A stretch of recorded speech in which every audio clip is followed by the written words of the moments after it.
in was the kind of document. interesting. They said he didn't smoke and he didn't drink, but throughout all the Biggie's promo, every time you saw him, he had a bottle of champagne. They was drinking Moet all of the time. Real life. If this ain't real life, this is AI. If it ain't real life, just say real life street stars. You know what time it is. Was there anything at all that you watched in this documentary that was new information to you? New? Yes. No, From the history of Puff, him coming up, anything new? no. There was Oh. nothing new for me. There was nothing new for me. The only thing that was new was what was coming forward that had never come forward before. Kirk Burrows finally admitting out loud that he had been essayed by Diddy. Mhm. That's a first for most people to hear out loud. Do people know that it happened? Absolutely. See, and this is the biggest problem. Like I've been telling y'all, it's funny how people like to sit there and pretend like everybody ain't heard about all of these things in the backdrop. Like everybody ain't heard about all of these things throughout the years. That's the one thing that I love that Kirk Burrow was saying at the end of episode 4 when he first, dropped the bomb that he had been essayed by Diddy. It's Kirk Burrows, who has been Yes. here since the beginning. Yeah, he's the founder. And he He said, helped. he said, people keep pretending like all of the stuff that they hear about Diddy is something that's new. He's been doing these things. Ben,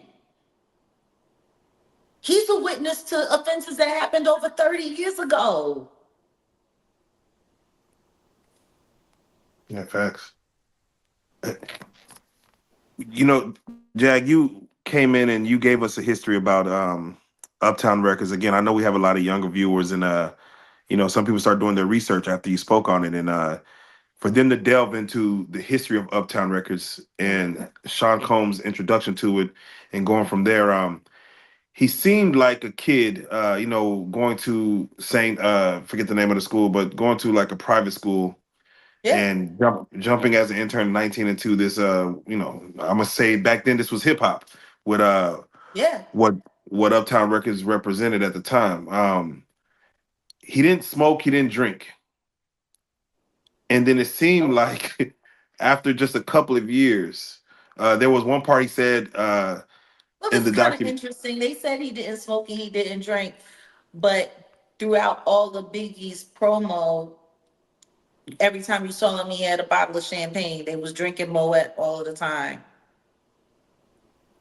So I guess they don't consider cases of champagne and everybody having their own bottle and drinking out of their Yeah, own bottle like it was a 40 ounce. I guess they don't consider that drinking, but I mean, I yeah. digress. There was a part where he was going back and forth with Andre Harrell, and he was saying, "I'm gonna be drunk and high by Wednesday." I don't know. Exactly. So I'm like, it seemed like the shift happened quickly when it comes to being introduced into this thing, into this industry. So he's technically he might be a victim as well. I don't know. Um, I've already said that I believe that he was victimized, and I think it happened long before the industry. You know, People really don't want to look closer into his childhood and to what his mama had going on in that house. Mm. God knows what he saw and what happened to him in his own mama house. All of those strangers, them up involved, looking around, seeing what was going on. And let's just be clear, it sounds like her house was a house of, professional freak offs. So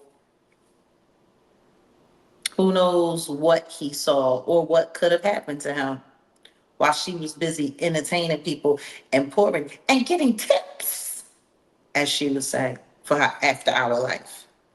Oh yeah, yeah. He was. I'm gonna say he was School surprised to hear that. school bus driver. No, was he surprised or was he like, zip it, you talking too much? Mm. Because that's what it looked like to me. It looked like you talking a little bit too much. They don't need to know about that. Mm.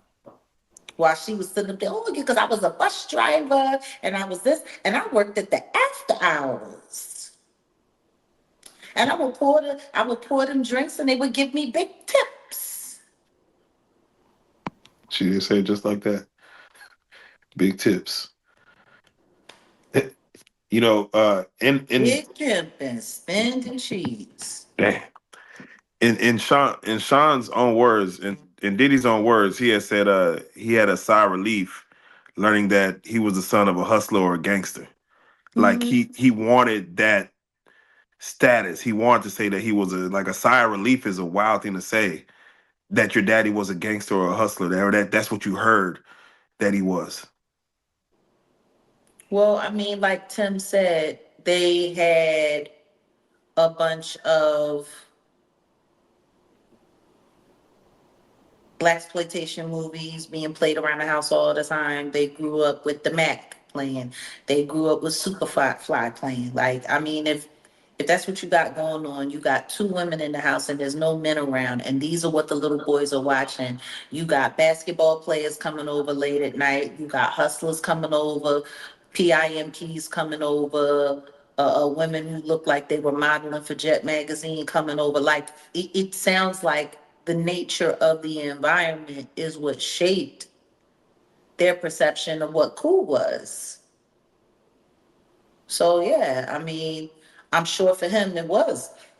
Oh man, that's who my dad was. You know, we glorified these characters.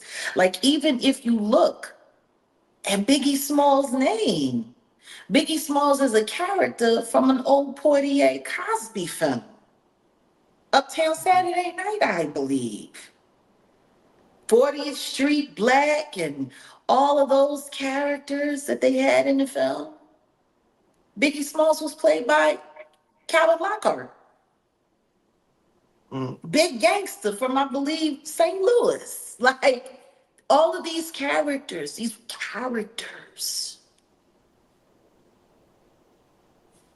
Yeah. Without question. Without question. Yeah.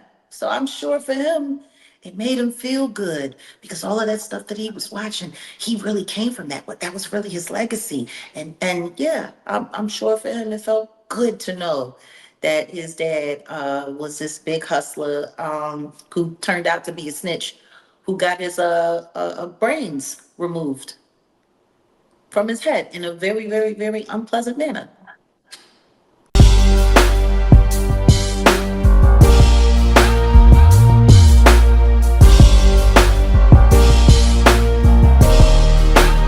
Shout out Reallyfe Street Stars, nigga. Move. Hey.